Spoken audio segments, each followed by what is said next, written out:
Good morning प्यारे दोस्तों, कैसे हो भाई आप सबका हमारे इस बेसिक ग्रामर के सेशन में स्वागत है दोस्तों। हम अभी तक ग्रामर टेंस पढ़ रहे हैं दोस्तों। टेंस में हम प्रेजेंट इंडेफिनिट टेंस पढ़ रहे हैं दोस्तों। तो सेशन कैसा लग रहा है आप कमेंट बॉक्स में ज़रूर बताइएगा। आइए शुरू करते हैं दोस्तों। देखते हैं, हमने प्रेजेंट इंडेफिनिट टेंस के सारे फैक्ट पढ़ लिए हैं। यानी कि फैक्ट मतलब दोस्तों affirmative sentence, negative sentence, interrogative sentence, interrogative negative sentence, ये चारों पार्ट हम पढ़ लिए दोस्तों। अब कुछ इनमें महत्वपूर्ण फैक्ट हैं, कुछ महत्वपूर्ण फैक्ट हैं दोस्तों, जिसको हम कहते हैं कुछ इम्पोर्टेंट फैक्ट। जैसे कि मैं बता दूं आपको, कहीं आपका कोई यूनिवर्सल ट्रूथ आ गया, कहीं आपको कोई अवधारणा आ गई, कोई आपका जो है कथन आ गया, कोटेशन आ गया, कुछ ऐसी चीज़ें आ जाती हैं दोस्तों जहाँ पर हम भ्रमित हो जाते हैं। कुछ कहती कुछ और बातें हैं, उनका टेंस कुछ और निकलता है, लेकिन हम उनका प्रयोग प्रेजेंट के सिंपल टेंस या इंडेफिनिट टेंस में करते हैं। आइए वही देखते हैं दोस्तों, जिसको हम कहते हैं some important facts. Some important facts. Some important facts. आइए देखते हैं दोस्तों क्या क्या है भाई, ज़रा देखिए भाई।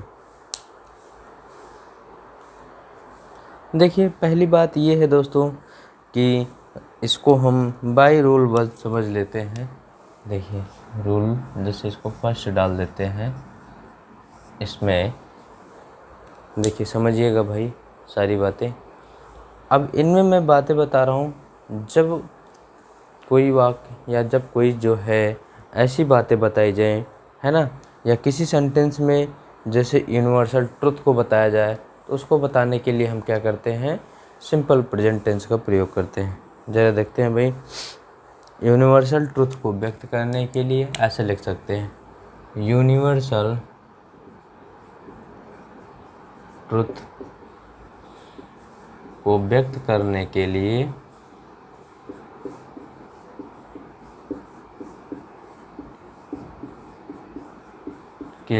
प्रेजेंट इंडेफिनिट टेंस का प्रयोग किया जाता है। प्रेजेंट इंडेफिनिट टेंस का प्रयोग किया जाता है। प्रयोग किया जाता है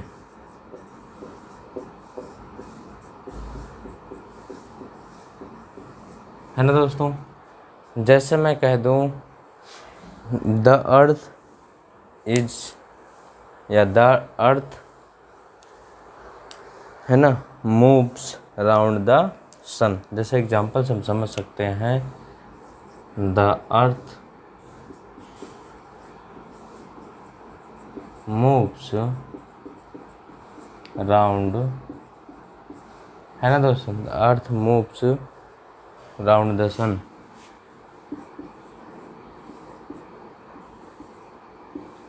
है ना भाई। या फिर हम दूसरा एग्जांपल समझ सकते हैं, क्या, बहुत सारे एग्जांपल हैं, आप समझ लीजिए। जैसे मैं कह दूं the sun rises in the east and sets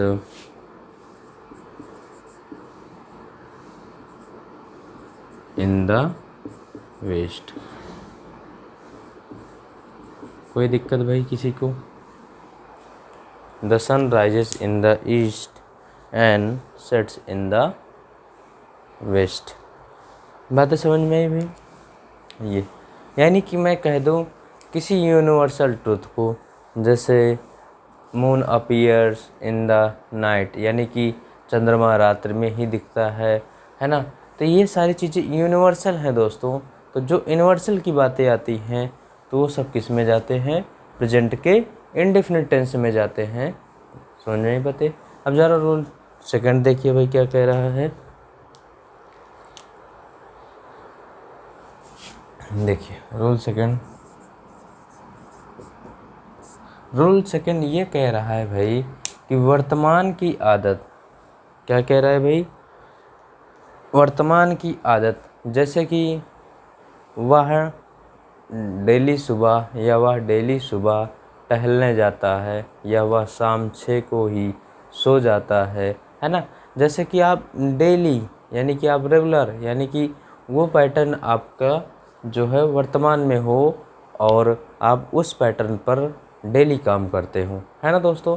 तो जो वो चीज़ें क्या कह रही कि वर्तमान की किसी हैबिट को, यानी कि जो आपकी वर्तमान में कोई आदत है, डेली मॉर्निंग वॉक पर जाना, या इतने बजे नाश्ता करना है, या एवरी डे जो है ऑफिस जाना, यानी कि जो भी बातें हैं आपका एक रूटीन होगा, आपका डेली की हैबिट होगी। तो वही चीज़ें कह रहा है कि वर्तमान की हैबिट या वर्तमान की आदत, ज़रा देखिए भाई, वर्तमान की आदत को भी, वर्तमान की आदत जिसको कहते हैं हम habit of present, habit of the present, है ना। वर्तमान की आदत को व्यक्त करने के लिए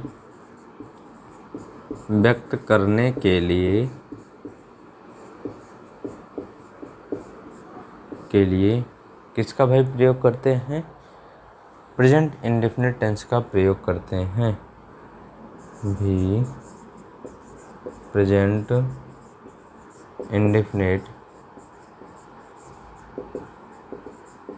टेंस का प्रयोग करते हैं,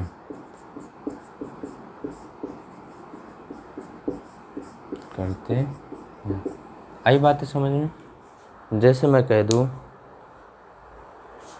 रवि, जैसे मैं एग्जांपल से समझाऊँ दोस्तों, एग्जांपल देखिए, Ravi gets up before the sun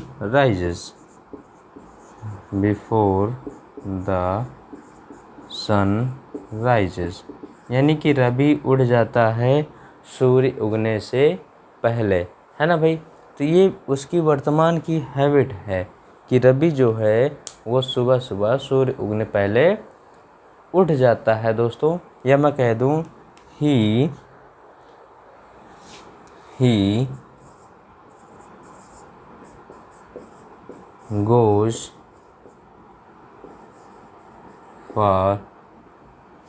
goes for a morning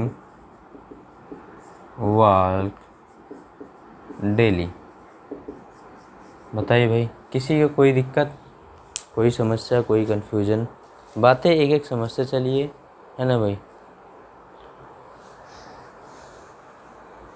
देखिए, दो बातें अभी तक मैंने बताई। पहली बात ये बताई कि यूनिवर्सल ट्रुथ को भी व्यक्त करने के लिए हम प्रेजेंट इंडेफिनिट टेंस का प्रयोग करते हैं, और हैबिट ऑफ द प्रेजेंट यानी वर्तमान की आदत को भी व्यक्त करने के लिए हम प्रेजेंट इंडेफिनिट टेंस का प्रयोग करते हैं।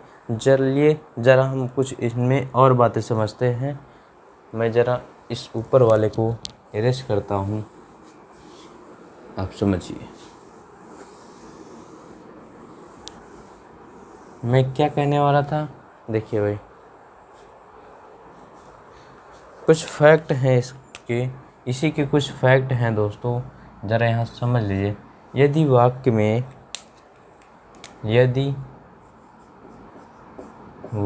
में डेली एवरी, है ना भाई, कुछ ऐसे वर्ड हैं, डेली एवरी, सेल्डम,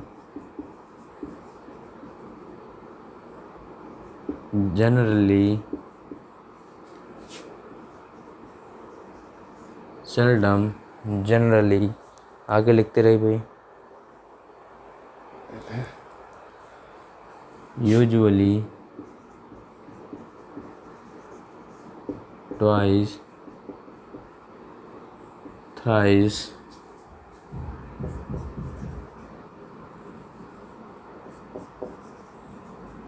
है ना, etc। भाई ये कुछ वर्ड हैं,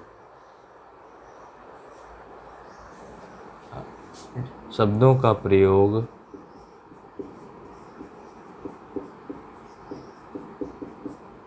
किया जाता है, किया जाता है, तो वाक्य हमारा कैसा होगा भाई?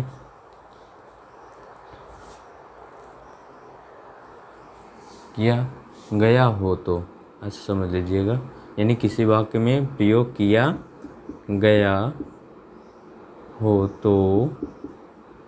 तो वाक्य हमारा प्रेजेंट इंडेफिनिट टेंस में प्रयोग किया जाता है। प्रेजेंट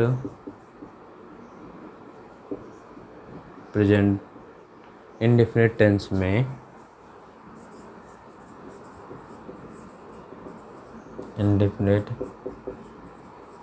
में प्रयोग किया जाता है।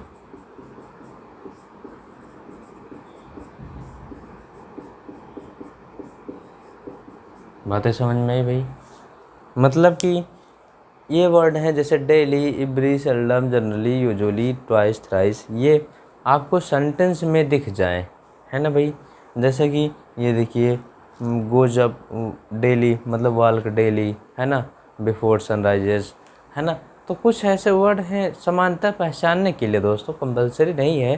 बाकी हमको सेंटेंस के भावार्थ समझ लेना चाहिए कि वो हमारा यूजुअली काम कर रहा है, जनरली काम कर रहा है, डेली काम कर रहा है कि नहीं कर रहा है ना भाई। वो हमारी वर्तमान की हैबिट है कि नहीं है, ये हमको सेंटेंस समझ लेना चाहिए। लेकिन कुछ वर्ड हैं जो मैंने पहचान के लिए बताया कि यदि ऐसे वर्ड दिख जाएँ तो आपको तुरंत समझ जाना चाहिए कि किस सेंटेंस कैसे प्रकार के हैं, हमारे हैबिट ऑफ प्रेजेंट टाइम के देते हैं, जिसका टेंस हमेशा प्रेजेंट इंडेफिनिट टेंस होता है। ठीक है दोस्तों, आइए चलते भाई।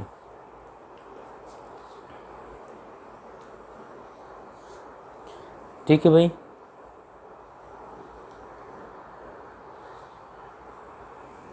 आइए नेक्स्ट चलते हैं भाई, रूल नंबर 3 की बातें करते हैं, है ना।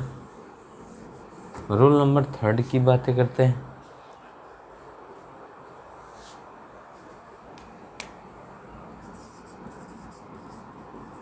यदि कोई काम वर्तमान में अस्थायी रूप से चल रहा हो जैसे, है ना, यदि कोई काम वर्तमान समय में अस्थायी रूप से चल रहा हो तो उसका भी हम जो है उस वाक्य को भी हम किस टेंस में प्रयोग करते हैं?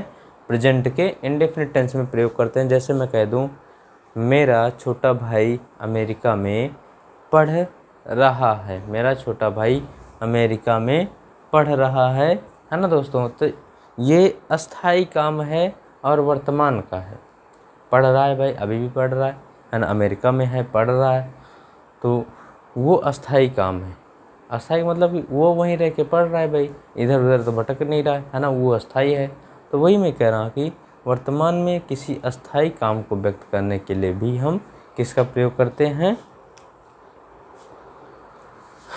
देखिए भाई, यदि कोई कार्य, देखिए समझिए, यदि कोई कार्य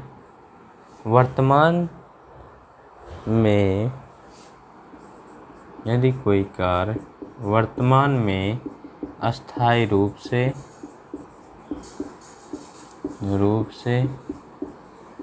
चल रहा हो तो अस्थायी रूप से चल रहा हो तो ऐसे वाक्यों का ट्रांसलेशन प्रेजेंट के इंडेफिनिट टेंस में किया जाता है। ट्रांसलेशन प्रेजेंट इंडेफिनिट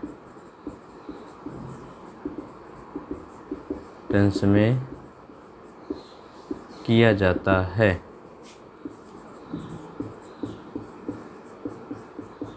किया जाता है। बातें समझ में आई भाई? मैंने कहा कि यदि कोई कार्य वर्तमान में अस्थायी रूप से चल रहा हो, वर्तमान में अस्थायी रूप से चल रहा हो, तो ऐसे वाक्यों का ट्रांसलेशन प्रेजेंट के इंडेफिनिट टेंस में किया जाता है। जैसे मैं आपको एग्जांपल दूं दोस्तों, ज़रा समझिए।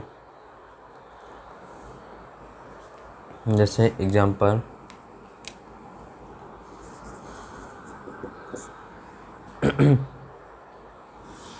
प्रोफेसर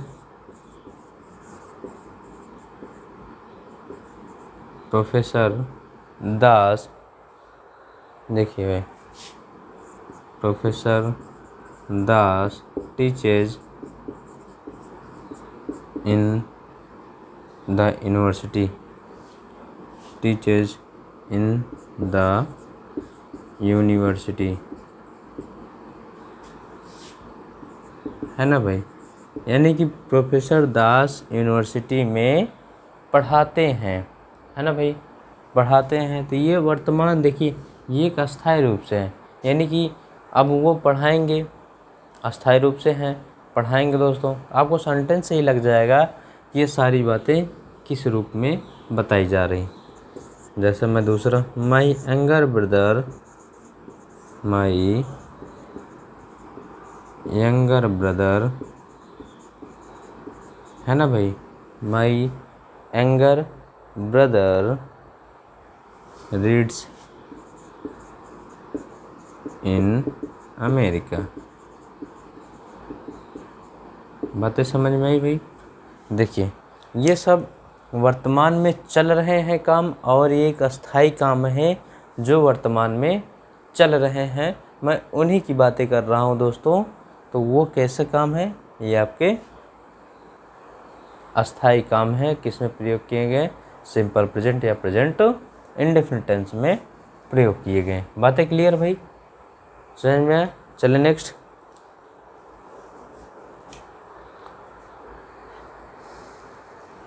चलिए भाई, आइए नेक्स्ट चलते हैं। नेक्स्ट रूल चलते हैं, रूल नंबर 4 चलते हैं। रूल नंबर 4 क्या कह रहा है, अब ये समझिए भाई। रूल नंबर 4 ये कह रहा है कि भूतकाल में कोई काम, अब ज़रा क्या कह रहा हूँ, भूतकाल में हुए किसी परिणाम को व्यक्त करने के लिए भी हम सिंपल प्रेजेंट या प्रेजेंट इंडेफिनिट टेंस का प्रयोग करते हैं। अब ये कैसा, मतलब मैं चर्चा कर रहा हूँ भूतकाल की और सेंटेंस प्रयोग कर रहा हूँ प्रेजेंट टेंस की, ये तो ज़रा मिसमैच वाला हाल हो गया। ज़रा आप समझिए मैं क्या कह रहा हूँ, ज़रा गौर करिएगा कि भूतकाल में, ज़रा समझिए, मैं लिख रहा हूँ भूतकाल में हुए, भूतकाल में हुए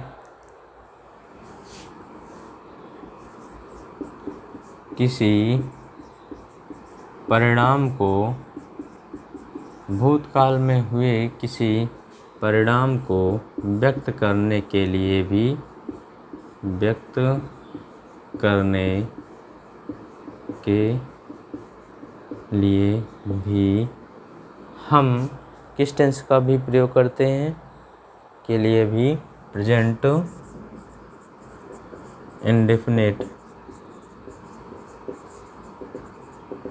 इंडेफिनिट टेंस का प्रयोग करते हैं।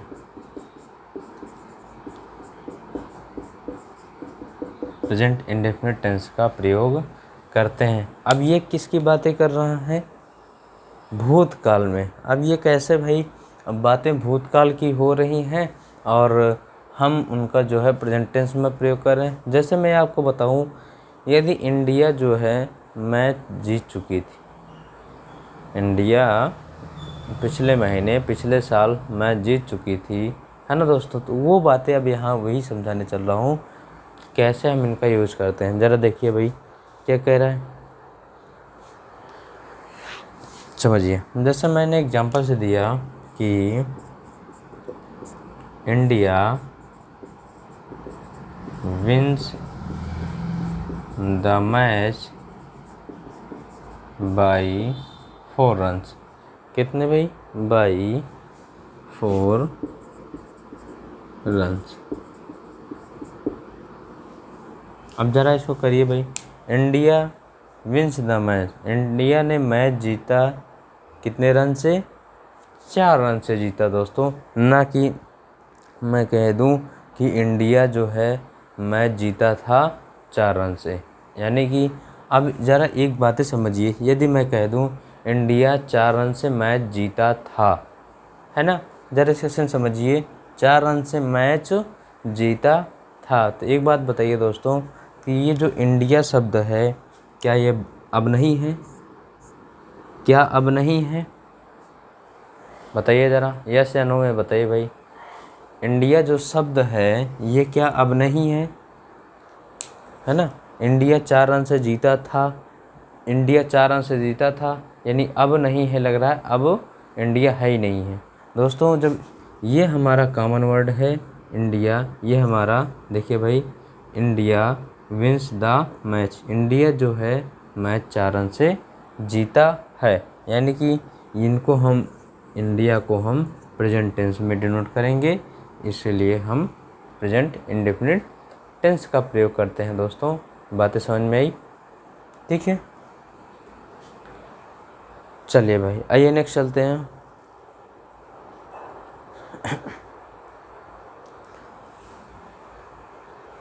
Next rule number 5, rule number 5,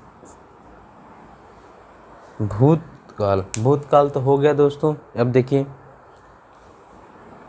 भविष्य काल में होने वाले किसी निश्चित प्रोग्राम, मैंने क्या कहा भाई? भविष्य काल में, भविष्य काल में होने वाले किसी निश्चित प्रोग्राम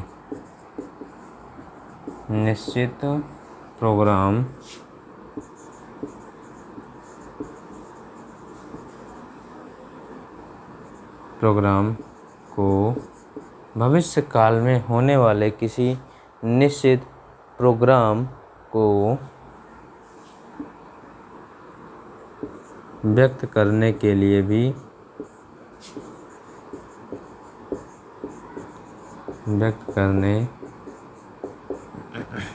भविष्य काल में होने वाले किसी निश्चित प्रोग्राम को व्यक्त करने के लिए भी किसका प्रयोग करते हैं भाई? प्रेजेंट इंडेफिनिट टेंस का प्रयोग करते हैं।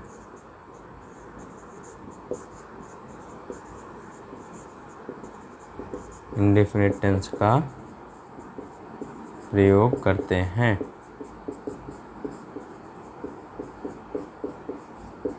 एक एक बातें क्लियर हो रही हैं भाई? चलिए समझ में आया। अब भविष्य काल में कैसे? मैं कह दूं भारत और पाकिस्तान का मैच कल शुरू होगा, कल होगा, है ना दोस्तों। तो मैं कल होगा यानी कि इन फ्यूचर की बात कर रहा हूँ, नियर फ्यूचर की बात कर रहा हूँ दोस्तों। तो नियर फ्यूचर के लिए हम किसका प्रयोग करते हैं? सिंपल प्रेजेंट या प्रेजेंट इंडेफिनिट टेंस का प्रयोग करते हैं। जैसे मैं कह दूं एग्जांपल, इंडिया एंड पाकिस्तान, मैं कह दूं इंडिया, या ऐसा कह दूं the match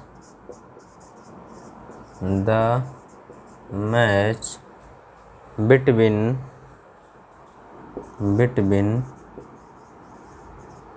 India and Pakistan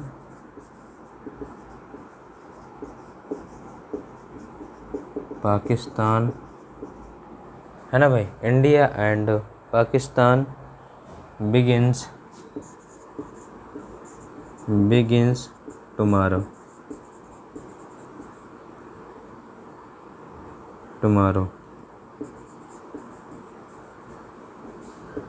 बातें क्लियर भाई? बिगिंस टुमारो, कोई दिक्कत भाई? बताते चलिए। भविष्य काल में, है ना, यानी कि कोई प्लानिंग आप नियर अबाउट फ्यूचर, यानी कुछ नज़दीक कोई घटना होने वाली हो तो भी हम उनको किस में प्रयोग करते हैं, प्रेजेंट के इंडेफिनिट टेंस में प्रयोग करते हैं। भविष्य काल में कोई नियर फ्यूचर होने वाली कोई घटना होती है दोस्तों। आइए चलिए भाई नेक्स्ट वर्ड चलते हैं, मैं इनको हटाता हूँ भाई। रूल नंबर 6 देखते हैं अब क्या है, इनको जानते रहिए ये सब कहाँ कैसे इनका प्रयोग होता है। आइए भाई चलिए रूल नंबर 6 देखिए भाई।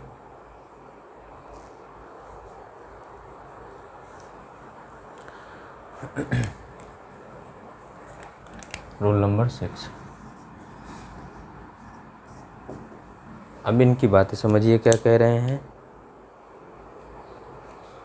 ज़रा समझिए। देखिए दोस्तों इसमें क्या समझना है कि कभी नहीं के लिए कौन सा वर्ड आता है, नेवर वर्ड आता है। तो वही कह रहा है कि कभी नहीं के लिए हम किसका प्रयोग करते हैं, नेवर का प्रयोग करते हैं। और इनके साथ कभी भी डू, डज, डिड का प्रयोग नहीं किया जाता है दोस्तों, है ना भाई। डू, डज, डिड, नॉट का प्रयोग नहीं किया जाता है। ज़रा ऐसे समझिए, मैं लिख दूँ नेवर के लिए या कभी नहीं के लिए ऐसे लिख सकते हैं, थोड़ा सा सेंटेंस अच्छा रहे। कभी नहीं के लिए नेवर शब्द का प्रयोग, कभी नहीं के लिए नेवर शब्द का प्रयोग, नेवर शब्द का प्रयोग किया जाता है, नेवर शब्द का प्रयोग किया जाता है।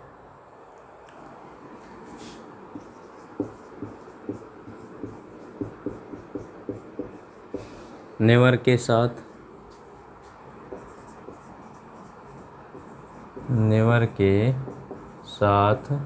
डू, डज, नेवर के साथ डू, डज, नॉट का प्रयोग नहीं किया जाता है, नहीं किया जाता है ना। ठीक है भाई, जैसे मैं कह दूँ, जैसे समझने के लिए मैं आपको बता दूँ, जैसे कि he does not never go to school. अब इसको ज़रा समझिए, बच्चे यही गलती करते हैं प्यारे दोस्तों, और ये समझने वाली बातें हैं। He does not never go to, तो दोस्तों ये समझिए यहाँ पर डज नॉट भी आ गया और नेवर भी आ गया, तो ये हमारा डबल निगेटिव का पार्ट हो जाता है, जो हमको गलत एक्शन डिनोट करता है, गलत डिनोट करता है। तो क्या हो जाएगा, he never go to school. बातें क्लियर हुई कि नहीं भाई। He never goes to school, है ना भाई। आइए चलिए समझिए, हम इनको और एग्जांपल समझाते हैं। मतलब कि मेरे कहने का मतलब ये था प्यारे दोस्तों कि हम किसी भी एक सेंटेंस में डबल निगेटिव का प्रयोग नहीं कर सकते। यानी कि नेवर का अर्थ होता है कभी नहीं, यदि नेवर का प्रयोग हुआ है तो हम उनमें डू या डज नॉट का प्रयोग नहीं कर सकते हैं प्यारे बच्चों। बस इतना कहने की वहाँ पर आवश्यकता है। आइए एग्जांपल देखते हैं, वह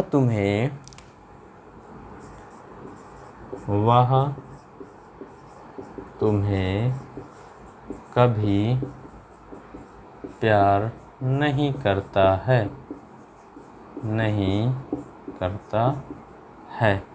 ज़रा बातें समझिए। तो क्या हो जाएगा भाई, ही नेवर लव्स, क्या हो जाएगा भाई, ही नेवर लव्स यू। बातें क्लियर। ही नेवर लव्स, मैं, जैसे दूसरे एग्जाम्पल, मैं कभी किसी को गाली नहीं देता हूँ, गाली नहीं देता हूँ। बातें समझते रहिए भाई। मैं कभी किसी को गाली नहीं देता हूँ तो क्या हो जाएगा, आई, देखिए भाई क्या लिखा हुआ है, I never abuse any one. बात है क्लियर? किसी को कोई कन्फ्यूजन भाई कहीं? मैंने वही बातें बताई कि यदि नेवर आया तो डज, डू या डज नॉट, यानी कि डबल नेगेटिव का समस्या खड़ी हो जाती है दोस्तों, इसलिए एक सेंटेंस में डबल नेगेटिव का प्रयोग नहीं किया जाता है। बात है क्लियर? आइए नेक्स्ट चलते हैं भाई, देखते हैं ज़रा।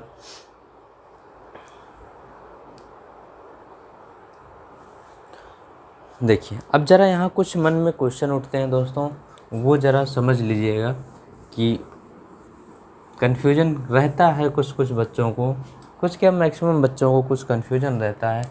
ज़रा मैं उसको नोट्स में समझाता हूँ दोस्तों, नोट में समझाता हूँ कि ज़रा से समझिए। नेवर वाले वाक्यों में या नेवर वाले सेंटेंस में ऐसे लिख भी लीजिएगा भाई, नेवर वाले सेंटेंस में यदि सिंगुलर सब्जेक्ट का प्रयोग, यदि सिंगुलर सब्जेक्ट का प्रयोग, मैंने क्या कहा भाई, यदि नेवर वाले वाक्यों में यदि सिंगुलर सब्जेक्ट का प्रयोग, सिंगुलर सब्जेक्ट का प्रयोग किया गया हो, किया गया हो तो, है ना भाई, किया गया हो तो उसके साथ मेन वर्ब की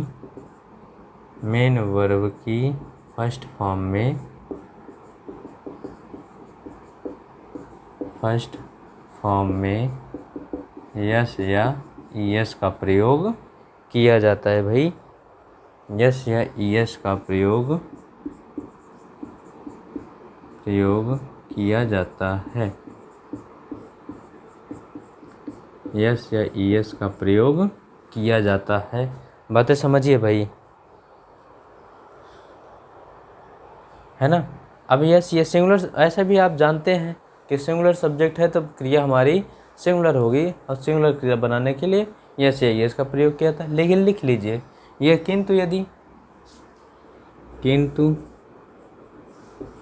यदि प्लूरल सब्जेक्ट का प्रयोग, यदि प्लूरल सब्जेक्ट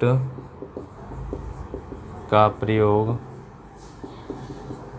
हो तो मेन वर्ब की फर्स्ट फॉर्म का प्रयोग किया जाता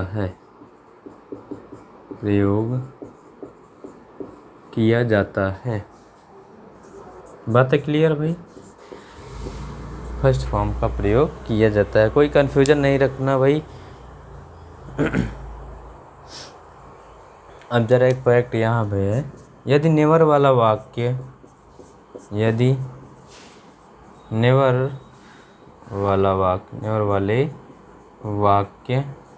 इंट्रोगेटिव भी हैं। क्या है भाई? इंट्रोगेटिव। यदि नेवर वाले वाक्य इंट्रोगेटिव हो तो किसका प्रयोग करते हैं भाई? ज़रा समझिए। हो तो उसमें सब्जेक्ट के अनुसार डू या डज का प्रयोग कर दिया जाता है, किया जाता है। अब मेरी बातों को ज़रा गौर करें भाई, मैं क्या कह रहा हूँ ज़रा समझिए। यदि नेवर वाले वाक्य इंट्रोगेटिव हो तो उनमें सब्जेक्ट के अनुसार डू डज का प्रयोग कर दिया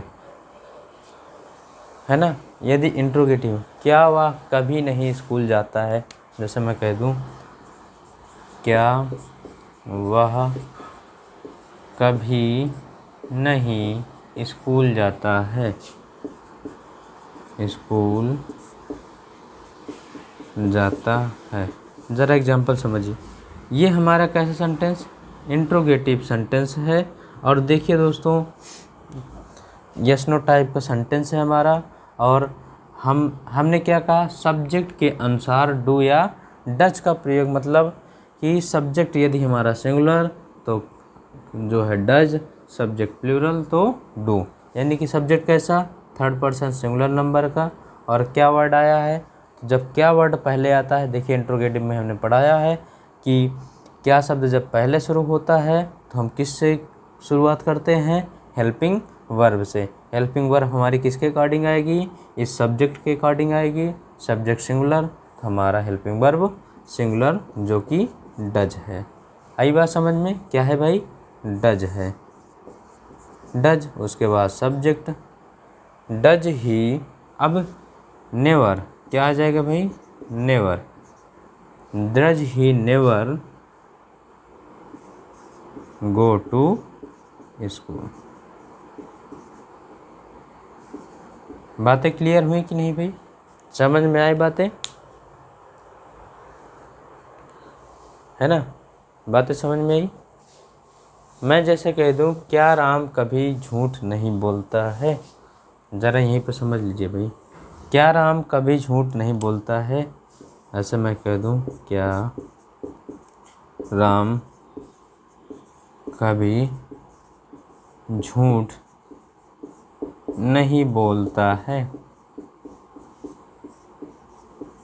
अब ये बात ज़रा बताइए भाई, क्या राम कभी झूठ नहीं बोलता है ना, तो क्या हो जाएगा, डज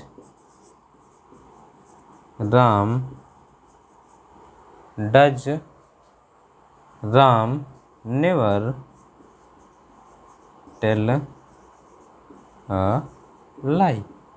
बातें क्लियर हुई भी, does Ram never tell a lie. ये समझ में आई ना बातें, मैं क्या कहना चाह रहा था। देखिए नोट से यहीं पर लिखा है भाई कि नेवर वाले सेंटेंस में सिंगुलर सब्जेक्ट के साथ यदि सिंगुलर सब्जेक्ट का प्रयोग किया गया हो तो मेन वर्ब की फर्स्ट फॉर्म में यस या यस। देखिए बहुत से बच्चों को ये कन्फ्यूजन होता है, अब इसका भी थोड़ा सा एग्जांपल यहाँ समझ लीजिएगा मैं क्या कहने वाला हूँ। जैसे कि ये राम झूठ बोलता है, या राम, मैं कह दूँ राम कभी नहीं झूठ बोलता है। अब ज़रा इसका एग्जांपल समझिएगा, राम हमारा कैसा सिंगुलर सब्जेक्ट, मैंने राम लिख दिया है ना भाई। उसके बाद कभी नहीं के लिए नेवर वर्ड लगा दिया, नेवर। अब जो हमारी क्रिया है बोलना, बोलना क्रिया है। अब ज़रा यहाँ पर हम टेल लगाएं या टेल्स लगाएं, तो यही मैं समझाने चल रहा था दोस्तों। ये मत समझिए कि नेवर लग गया है तब यहाँ क्रिया की फर्स्ट फॉर्म में यस यस लगाएं या न लगाएं, लेकिन देखिएगा सब्जेक्ट सिंगुलर होगा तो हम यस यस, यदि सब्जेक्ट प्लूरल होगा तो हम फर्स्ट फॉर्म का प्रयोग करेंगे। नेवर राम, देखिए हमारा सिंगुलर सब्जेक्ट है इसीलिए क्या हो जाएगा, टेल्स, है ना भाई, राम नेवर टेल्स अ लाई। बातें क्लियर, बातें समझ में आई भाई। यही चीज़ें मैं समझाना चाह रहा था दोस्तों कि सब्जेक्ट साथ सब्जेक्ट, और ये मत समझिएगा न्यूअर है तो हम क्रिया की फर्स्ट फॉर्म का प्रयोग करें। अब यहाँ पर देखिए इंट्रोगेटिव है, इंट्रोगेटिव यदि आया है तो हम सब्जेक्ट के अनुसार डू या डज का प्रयोग कर लेते हैं दोस्तों। बातें क्लियर, आइए चलते हैं नेक्स्ट सेशन पर भाई, ज़रा समझिए रूल नंबर 7। आइए समझते हैं भाई रूल नंबर 7 क्या कह रहा है।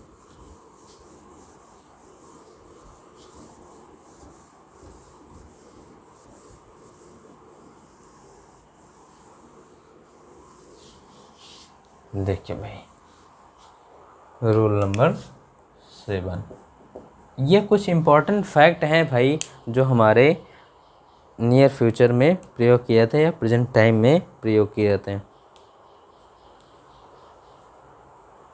देखिए अब ज़रा थोड़ा यहाँ अच्छा पॉइंट है। देखिए दोस्तों, हु एक वर्ड है हु। अब ये हु क्या कह रहा है ज़रा समझिए। हु मीन्स क्या होता है, कौन। देखिए भाई अब ज़रा हु से प्रारंभ होने वाला, हु से प्रारंभ होने वाले वाक्य यदि इंट्रोगेटिव नहीं है ना भाई, हु से प्रारंभ होने वाला वाक्य, ये वाक्य वाले वाक्य यदि निगेटिव नहीं है तो, अब निगेटिव नहीं है तो दोस्तों क्या होगा भाई ज़रा समझिए। अब निगेटिव नहीं है तो हु के साथ,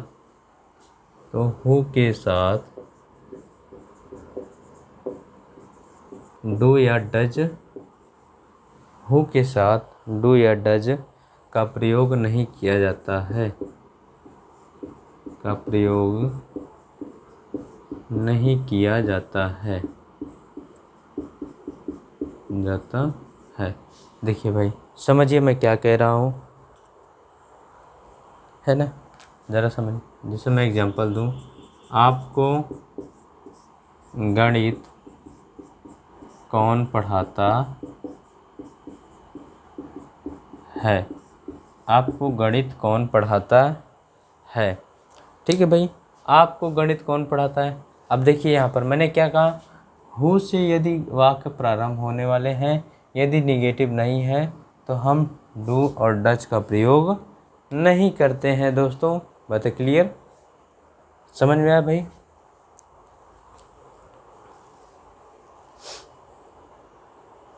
ठीक, जरा इसको ट्रांसलेट करिए भाई। कौन, हु के लिए, कौन के लिए, हु।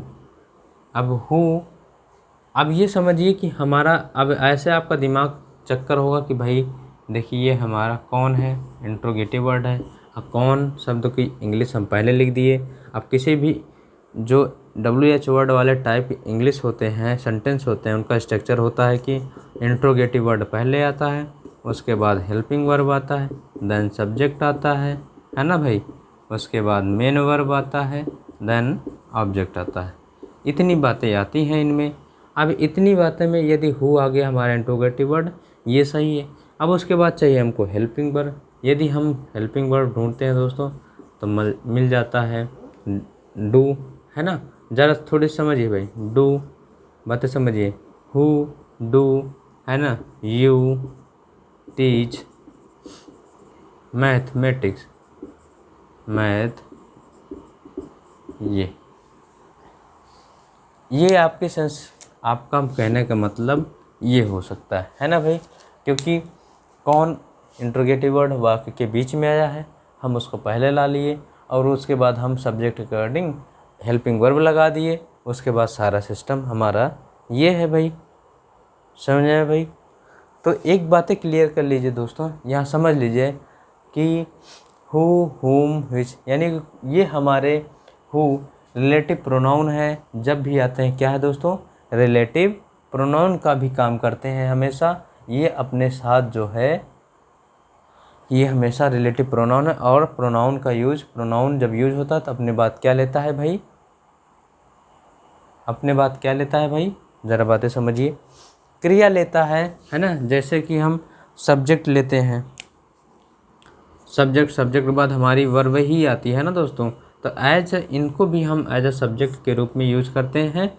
जब सब्जेक्ट के रूप में यूज आया है तो उसके बाद हम इसकी क्रिया यूज करेंगे। क्रिया कौन है दोस्तों, यहाँ ज़रा समझिए। इनको हु हमारा ये रिलेटिव प्रोनाउन है। अब किसी भी नाउन प्रोनाउन के बाद उसके बाद हमको क्या चाहिए, जो है क्रिया चाहिए। क्रिया क्या है, पढ़ाता है, पढ़ाने की क्रिया है हु। अब एक बात और समझिएगा कि हु, हुम, हुज कुछ ऐसे वर्ड हैं जो अपने साथ लगे हुए नाउन को ले लेते हैं। तो कौन पढ़ाता है? Who teaches. देखिए हु टीचेज, ये हमारी क्रिया आ गई, आई कि नहीं भाई? जरा सब्जेक्ट, ये नाउन प्रोनाउन, रिलेटिव प्रोनाउन, उसके बाद हमारा वर्ब, देखिए ये सिंगुलर है इसीलिए यस यस लगा है। Who teaches you, who teaches you mathematics, mathematics. आई बात समझ में भाई? बताइए जरा, बातें समझ में आई? अब लेकिन यदि यहाँ पर कुछ कंडीशन है, ये तो पहली कंडीशन थी, है ना, लेकिन दूसरी कंडीशन ये है कि यदि हु से प्रारंभ होने वाला वाक्य निगेटिव हो तो, यदि हु से प्रारंभ होने वाला वाक्य, हु से प्रारंभ होने वाला सेंटेंस यदि निगेटिव हो तो, निगेटिव हो तो, देखिए भाई हु, यदि हु से प्रारंभ होने वाला सेंटेंस यदि निगेटिव हो तो क्या हो जाएगा भाई? तो वहाँ पर डू या डज का प्रयोग किया जाता है। डू या डज का प्रयोग किया जाता है, किया जाता है। बातें क्लियर हुई भाई? डू या डज का प्रयोग किया जाता है। जैसे मैं कह दूं महात्मा गांधी का नाम कौन नहीं जानता है, एग्जाम्पल से, महात्मा गांधी का नाम कौन नहीं जानता है, कौन नहीं जानता है। अब ज़रा देखिए, कौन हु वाले वर्ड है और ये निगेटिव है, निगेटिव भी है दोस्तों, तो क्या हो जाएगा भाई? कौन नहीं जानता है। आइए ज़रा देखते हैं क्या हो जाएगा। हु, हु, अब ज़रा समझिए भाई, हु ये हमारा सब्जेक्ट है। अब हमको क्रिया चाहिए, क्रिया हमारी क्या है? सब्जेक्ट सिंगुलर, कौन नहीं जानता, हु डज नॉट। देखिए सब्जेक्ट सिंगुलर, उसके अकॉर्डिंग हमारा डू या डज आएगा। सब्जेक्ट सिंगुलर आ गया तो हमारा सिंगुलर ऑक्सिलरी वर्ब भी आ गया। देखिए does not know, who does not know the name of Mahatma Gandhi. बातें क्लियर? देखिए हु हमारा दोस्तों, हु का काम है, हु रिलेटिव प्रोनाउन है, इसको हम एज अ सब्जेक्ट के रूप में प्रयोग करते हैं। जब सब्जेक्ट के रूप में प्रयोग है तो इसके बाद हमारी क्रिया आएगी, क्रिया बाकी से सारे वर्ड आएंगे। बातें क्लियर? तो कोई कन्फ्यूजन मत रखिएगा दोस्तों, हु को हम किसके रूप में यूज करते हैं? एज अ सब्जेक्ट के रूप में। समझ में आई बातें इतनी भाई? इतनी बातें समझ में आई? आइए चलिए भाई नेक्स्ट वर्ड चलते हैं।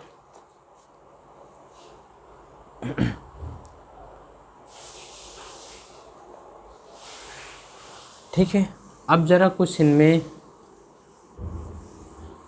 कुछ और इम्पोर्टेंट पॉइंट हैं, मैं उसको ज़रा आपको उनसे रूबरू करवाने वाला हूँ दोस्तों। ज़रा देखिए क्या है भाई। कुछ प्रेजेंट इंडेफिनिट टेंस की विशेष स्थिति होती है। जैसे मैं कह दूँ present indefinite tense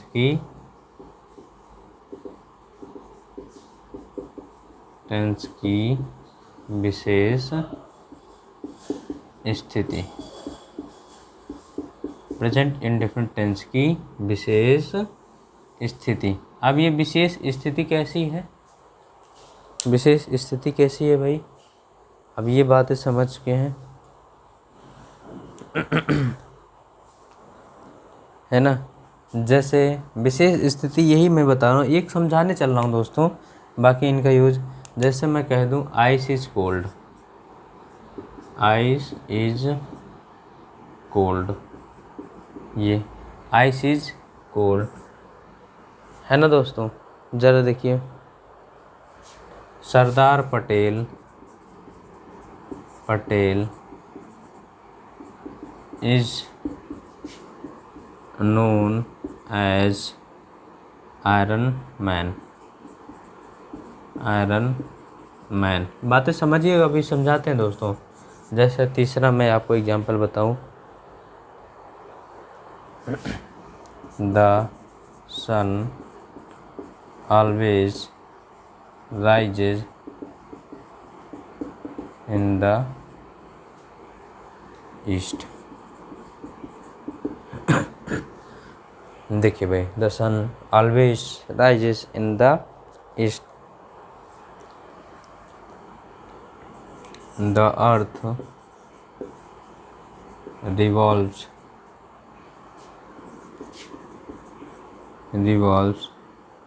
the earth revolves on its axis,